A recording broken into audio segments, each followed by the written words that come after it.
आपण जर अशी कल्पना केली की रस्त्याच्या कडेला 4 लाकडी खांब रोवलेले आहेत आणि त्यावर एक साधी प्लास्टिकची ताडपत्री टाकलेली आहे.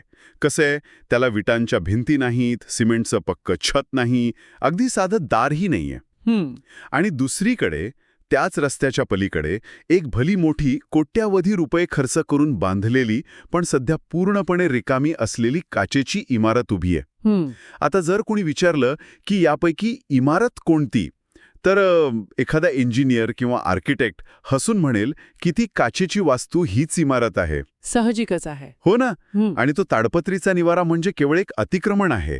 पण भारत सरकारच्या जनगणनेच्या प्रक्रियेत ती ताडपत्रीची जागा चक्क एक अधिकृत इमारत ठरू शकते.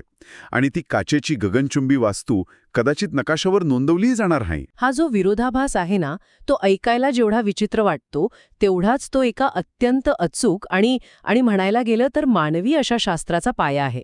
म्हणजे आपण अनेकदा आपल्या आजूबाजूची शहरे, गावे, गल्लीबोळ पाहतो. वरवर पाहता सगळाच एक मोठा विस्कळीत पसारा वाटतो. नक्कीच, अगदी गोंधळलेला. बरोबर, पण ह्याच गोंधळाला एका शिस्तबद्ध गणितीय सूत्रात बसवण्याचं काम जनगणनेची प्रक्रिया करत असते. आणि म्हणूनच माहितीच्या या सखोल वेधामध्ये आपण याच प्रक्रियेवर चर्चा करणार आहोत. आजच्या आपल्या चर्चेचा मुख्य स्रोत आहे जनगणना प्रगणक क्षेत्र मार्गदर्शक पुस्तिका, म्हणजेच सेन्सस एन्युमरेटर फील्ड गाईड.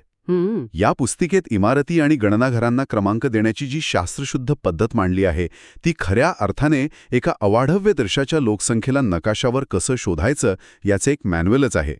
म्हणजे बघा ना, 140 कोटींपेक्षा जास्त लोकसंख्या असलेल्या देशात जिथे दररोज हजारो नवीन झोपड्या, घरे आणि इमारती उभ्या राहतात, अगदी रोजच्या रोज. हो, तिथे प्रत्येकाला एखादा अचूक पत्त्यावर शोधणं हे एखाद्या महाकाव्यापेक्षा कमी नाही. या पुस्तिकेनुसार कोणत्याही प्रगणकाला, म्हणजे जो व्यक्ती प्रत्यक्ष घरोघरी जाऊन माहिती गोळा करतो ना, त्याला प्रत्येक इमारतीचा आणि त्यातील घराचा क्रमांक एका मांडणीदर्शक नकाशावर, म्हणजे लेआउट मॅपवर अगदी अचूकपणे नोंदवावा लागतो. कसं आहे, यामागे अत्यंत स्पष्ट उद्दिष्ट आहे. तो क्रमांक हवेत किंवा अंदाजेने देऊन चालत नाही. तो जो क्रमांक आहे ना, तो प्रत्यक्ष जमिनीवरील भौगोलिक स्थितीशी जुळला पाहिजे आणि नकाशावर पाहताना कोणत्याही त्रयस्थ व्यक्तीला ती इमारत अगदी सहज सापडली पाहिजे. पण इथे एक अशी अट आहे जी अनेकांना सुरुवातीला जाचक वाटू शकते. या प्रक्रियेत इमारती आणि गणनाघरांचे क्रमांक देताना फक्त आणि फक्त इंग्रजी अंजांचाच, म्हणजेच इंग्लिश न्यूमरल्सचा वापर करण्याची सक्ती करण्यात आली आहे. हे प्रशासकीय कारण समजण्यासारखं आहे. पण कसं आहे, कागदावर नियम बनवणं सोपं असतं. जेव्हा तो प्रगणक हातात कागद आणि पेन घेऊन प्रत्यक्ष रस्त्यावर उतरतो तेव्हा परिस्थिती वेगळी असते. खूपच वेगळी असते. भारताच्या कोणत्याही शहरात जुन्या वस्त्या, नवीन वसाहती, बेकायदेशीर बांधकामे असा सगळाच गोंधळ असतो.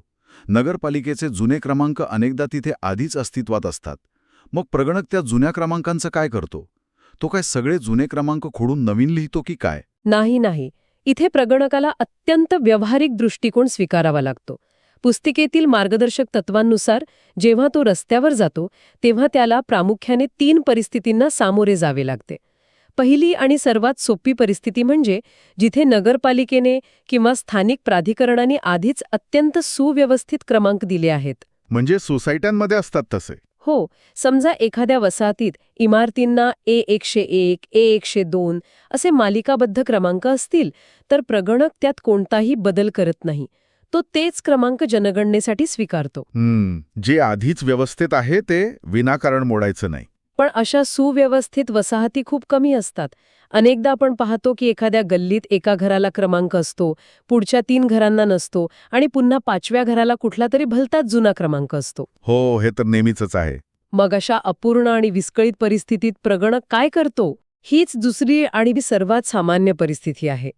अशा वेळी जे अस्तित्वात असलेले आणि अचूक वाटणारे जुने क्रमांक आहेत ते प्रगणक तसेच ठेवतो आणि ज्या इमारतींना क्रमांक नाहीत त्यांना तो त्या जुन्या क्रमांकांच्या संदर्भानुसार सुसंगत असे नवीन क्रमांक देतो, जेणेकरून एक सलग साखळी तयार होईल. पण इथेच खरा गोंधळ सुरू होऊ शकतो ना. जर प्रगणकाने स्वतःच्या मनाने नवीन क्रमांक दिले आणि तिथे आजूबाजूला जुने क्रमांकही असतील तर हे सर्व एकमेकांमध्ये मिसळून जाणार नाही का? उद्या जर महानगरपालिकेचा अधिकारी तिथे आला तर त्याला कसं समजणार की यातले अधिकृत मालमत्ता क्रमांक कोणते आणि जनगणनेसाठी प्रगणकाने नव्याने दिलेले क्रमांक कोणते? या संभाव्य गोंधळावर मात करण्यासाठीच सीएन सिस्टम नावाची एक अत्यंत प्रभावी पद्धत विकसित करण्यात आली आहे. जिथे इमारतींना अजिबात क्रमांक नाहीत किंवा जिथे अनधिकृत वस्त्या असल्यामुळे प्रशासकीय नोंदीच नाहीत, तिथे प्रगणक नव्याने सलग क्रमांक देतो. पण हे क्रमांक देताना तो नुसते 1, 2, 3 असे आकडे लिहित नाही. मग तो काय करतो? तो प्रत्येक नवीन क्रमांकाच्या आधी सीएन ही 2 इंग्रजी अक्षरे जोडतो. सीएन म्हणजे सेन्सस नंबर किंवा जनगणना क्रमांक. अच्छा, म्हणजे तो CN1, CN2, CN3 असे क्रमांक देतो. बरोबर. यामुळे एक प्रकारची तटबंदी तयार होते. जनगणनेचा डेटा आणि स्थानिक प्राधिकरणाचा डेटा यांची सरमिश्रण होत नाही. जेव्हा कोणीही तो नकाशा किंवा दारावरचा क्रमांक पाहतो, तेव्हा सीएन बघून एका सेकंदात स्पष्ट होतं की हा मालमत्ता कराचा क्रमांक नाही, तर हा केवळ जनगणनेच्या ओळखीसाठी तात्पुरता किंवा विशेष दिलेला क्रमांक आहे. हा खरोखरच एक हुशार उपाय आहे. डेटाबेस वेगळा ठेवण्याची ही पद्धत गोंधळ टाळते. पण प्रगणकाच्या प्रत्यक्ष प्रवासाचा विचार करूया. समजा तो एका गल्लीत उभा आहे आणि त्याला क्रमांक द्यायला सुरुवात करायची आहे. तो कुठूनही सुरुवात करू शकतो का? म्हणजे कसं? म्हणजे स्वतःच्या सोयीनुसार पहिल्यांदा उजवीकडील घरांना क्रमांक दिले, मग डावीकडील, असं चालतं का? अजिबात नाही. जर प्रत्येक प्रगणकाने स्वतःच्या सोयीनुसार क्रमांक दिले तर तो नकाशा वाचणे अशक्य होईल. यासाठी दिशांचे अत्यंत काटेकोर नियम आहेत. कोणत्याही रस्त्यावरील किंवा गल्लीतील इमारतींना क्रमांक देताना सर्वोत्तम पद्धत म्हणजे उत्तर पश्चिमेकडून म्हणजेच नॉर्थ वेस्टकडून सुरुवात करणे आणि दक्षिण पूर्वेकडे म्हणजे साऊथ ईस्टकडे जाणे. पण रस्त्यावरून चालताना तो नक्की कसा चालणार? रस्त्याच्या दोन्ही बाजूला घरे असतात. तो एका घराकडून दुसऱ्या बाजूच्या घराकडे झिगझॅग पद्धतीने जाणार का? तसं करणं अत्यंत वेळखाऊ आणि धोकादायक ठरेल. भारतीय रस्त्यांवर सारखे इकडून तिकडे जाणे शक्य नसते. त्यामुळे प्रगणक रस्त्याच्या एका बाजूला, समजा डाव्या बाजूला धरून सलग क्रमांक देत पुढे जातो. तो ब्लॉक किंवा तो रस्ता संपेपर्यंत तो त्याच बाजूने चालतो आणि जेव्हा रस्ता संपतो तेव्हा तो एक यू टर्न घेतो. हां, म्हणजे तो रस्ता ओलांडून विरुद्ध बाजूला येतो आणि जिथून आला त्या दिशेने परत फिरतो. होय, आणि परत येताना तो रस्त्याच्या दुसऱ्या बाजूच्या इमारतींना त्याच मालिकेत पुढील क्रमांक देत येतो. यामुळे रस्त्याची एक बाजू पूर्ण होते आणि मग दुसरी बाजू, एक अखंड साखळी तयार होते. हे ऐकायला खूप छान वाटते. पण आपण भारताच्या जुन्या शहरांचा विचार करूया. दिल्लीचा चांदणी चौक किंवा वाराणसीच्या गल्ल्या, जिथे भौगोलिक दिशा ठरवणे किंवा उत्तर पश्चिम शोधणेच अशक्य असते. गल्ल्या सापासारख्या वळणावळणाच्या असतात. तिथे हा नियम कसा लागू होणार? बरोबर. अशा दाट आणि अनियमित शहरी भागांसाठी नियमांमध्ये एक अपवाद आहे. तिथे दिशा शोधत बसण्यापेक्षा रस्त्याच्या अक्षाला म्हणजे ॲक्सेस ऑफ द स्ट्रीटला धरून क्रमांक दिले जातात. म्हणजे रस्ता जसा वळेल तसे त्या रस्त्याच्या एका कडेने क्रमांक देत पुढे जायचे. मुख्य उद्देश हा आहे की एक सलगता राखली गेली पाहिजे. पण इथे मला एक व्यावहारिक अडचण दिसते. समजा एखाद्या रस्त्यावर प्रगणकानं 10 आणि 11 असे सलग क्रमांक दिले, पण पुढच्या जनगणनेच्या वेळी म्हणजे 10 वर्षानंतर त्या 10 आणि 11 क्रमांकाच्या इमारतींच्या मध्ये एका व्यक्तीनं आपली जुनी बाग मोडून नवीन घर बांधलं. आता त्या नवीन घराला कोणता क्रमांक द्यायचा? जर त्याला 11 क्रमांक दिला तर पुढच्या हजारो घरांचे क्रमांक एकेकने पुढे सरकवावे लागतील. हा तो पूर्ण डेटाबेसचाच विचार होईल. आणि म्हणूनच या प्रणालीत उपक्रमांक किंवा सब नंबरची संकल्पना आणली गेली आहे. कोणत्याही परिस्थितीत जुन्या साखळीला धक्का लावला जात नाही. जर नवीन इमारत क्रमांक 10 आणि 11च्या मध्ये आली असेल तर प्रगणक त्या नवीन इमारतीला 10/1 म्हणजे 10/1 असा उपक्रमांक देतो. अच्छा, म्हणजे आधीची जुनी इमारत 10, नव्याने आलेली इमारत 10/1 आणि त्यानंतरची पुढची जुनी इमारत 11. अगदी बरोबर. यामुळे मूळ डेटाबेस तसाच राहतो आणि नवीन बदल सामावून घेतले जातात. पण जर एखादी नवीन इमारत अशा मधल्या जागेत न येता एखाद्या रस्त्याच्या किंवा वसाहतीच्या अगदी शेवटी बांधली गेली असेल तर, समजा तिथे शेवटचा क्रमांक 120 होता आणि त्यानंतर नवीन बांधकाम झालं, तिथेही 120/1 द्यायचा का? नाही, तिथे उपक्रमांक देण्याची गरज नसते, कारण साखळी तिथे संपलेली असते. त्यामुळे त्या शेवटच्या नवीन इमारतीला थेट 121 हा पुढचा सलग क्रमांक दिला जातो. उपक्रमांक फक्त तेव्हाच वापरला जातो जेव्हा नवीन बांधकाम 2 जुन्या इमारतींच्या मध्ये येते आणि मूळ साखळीत अडथळा निर्माण होतो. बापरे, किती विचार करून बनवली आहे ही सिस्टीम. पण शहरांमधील सिमेंटच्या जंगलात हे सगळे नियम ठीक आहेत. जेव्हा आपण ग्रामीण भारताकडे जातो तेव्हा भौगोलिक रचना पूर्णपणे बदलते. तिथे एका रेषेत घरे नसतात, मध्येच एखादं मोठं शेत येतं, एखादा कालवा येतो किंवा रेल्वेचे रूळ येतात. अशा विखुरलेल्या घरांना सलग क्रमांक कसे द्यायचे? तिथे यूटर्न किंवा अक्षाचा नियम काम करत नाही ना. बरोबर आहे. अशा भौगोलिक अडथळ्यांसाठी मार्गदर्शक पुस्तिकेत उडी किंवा जम्प्सच्या नियम अत्यंत सविस्तरपणे सांगितला आहे. जेव्हा प्रगणकाला अशा विखुरलेल्या वस्त्या मिळतात तेव्हा तो नकाशावर बाणाच्या खुणांचा म्हणजे ॲरोजचा वापर करतो.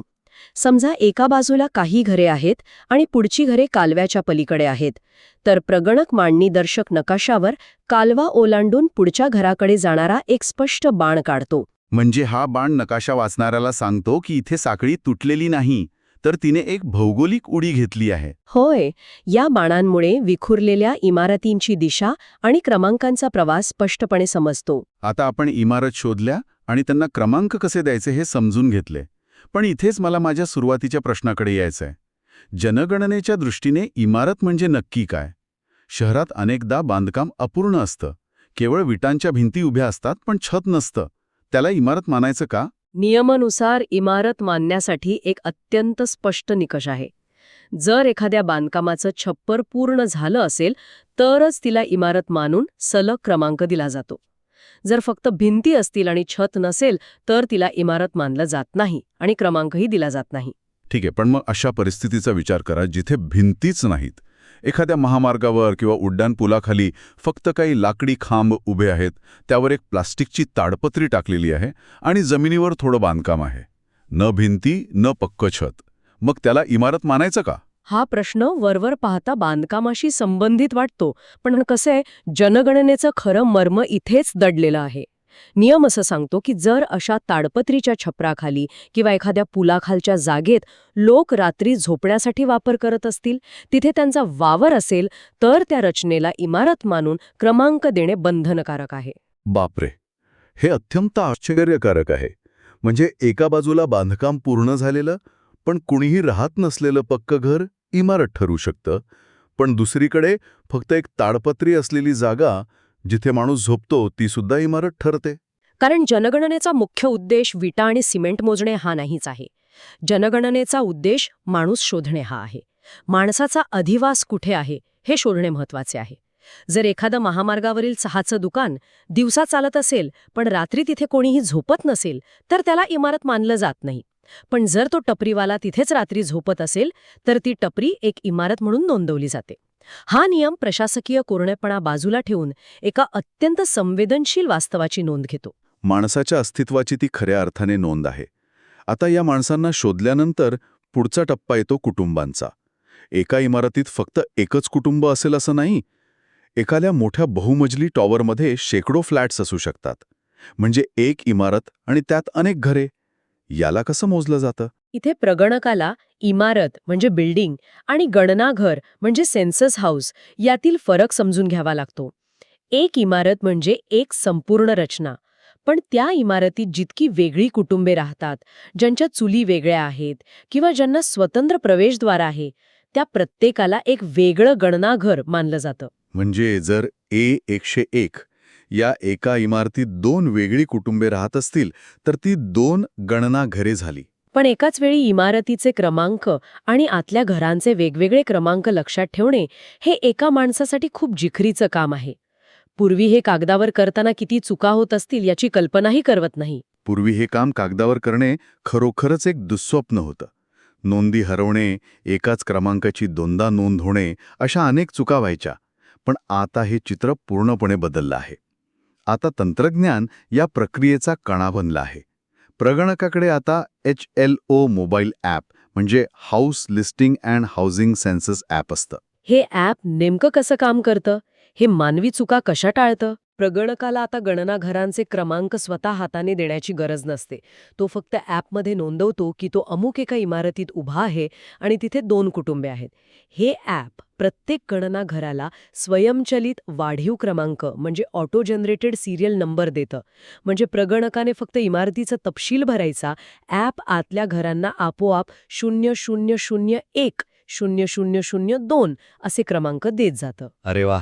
यामुळे डेटाबेसमध्ये 2 प्रगणकांनी एकाच क्रमांकाचा वापर करण्याची शक्यता शून्यावर येते, कारण सिस्टम स्वतःच पुढचा क्रमांक ठरवत असते. अगदी बरोबर. यामुळे देशभरातून येणारा कोट्यावधी घरांचा डेटा एका सेकंदात कोणत्याही त्रुटीशिवाय केंद्रीय सर्व्हरवर सुरक्षित होतो. हे सगळं प्रगणकाच्या ॲपमध्ये आणि सरकारच्या सर्व्हरवर सुरक्षित झालं, पण त्या घरात राहणाऱ्या माणसाला कसं समजणार की त्याच्या घराचा जनगणनेचा क्रमांक काय आहे?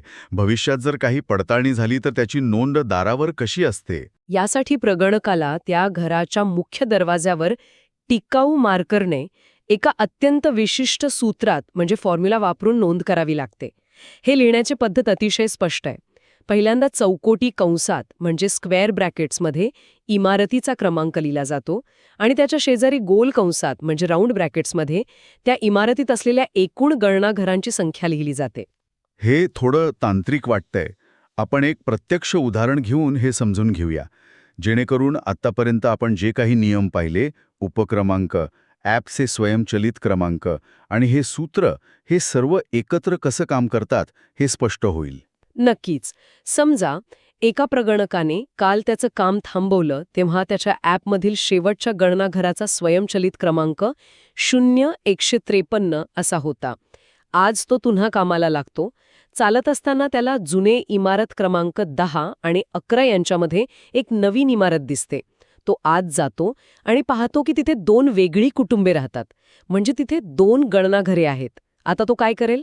आपण आतापर्यंत पाहिलेल्या नियमानुसार सर्वात आधी तो त्या नवीन इमारतीला 10/1 असा उपक्रमांक देईल, कारण ती 10 आणि 11च्या मध्ये आहे. अगदी बरोबर.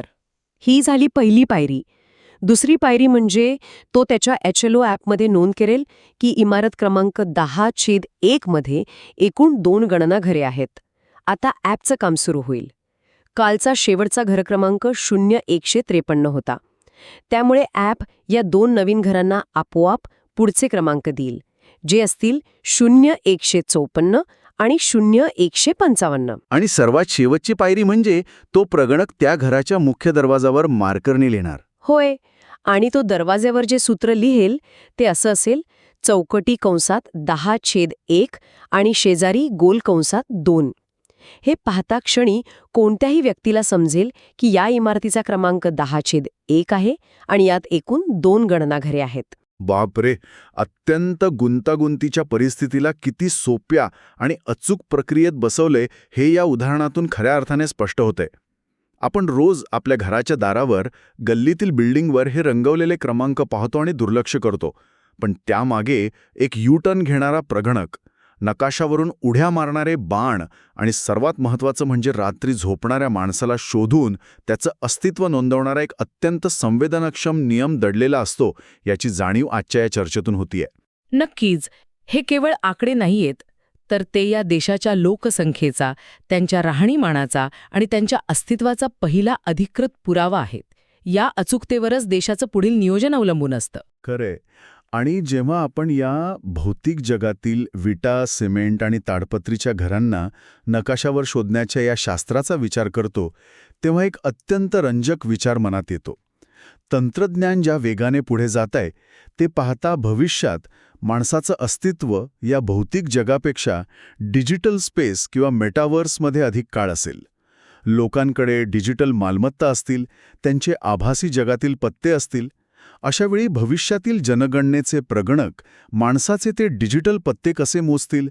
आभासी जगात कोण कुठे झोपतो किंवा वास्तव्य करतो हे ठरवण्यासाठी तेव्हा कोणते नवे नियम आणि उपक्रमांक अस्तित्वात येतील? हा विचार नक्कीच चक्रावून टाकणार आहे.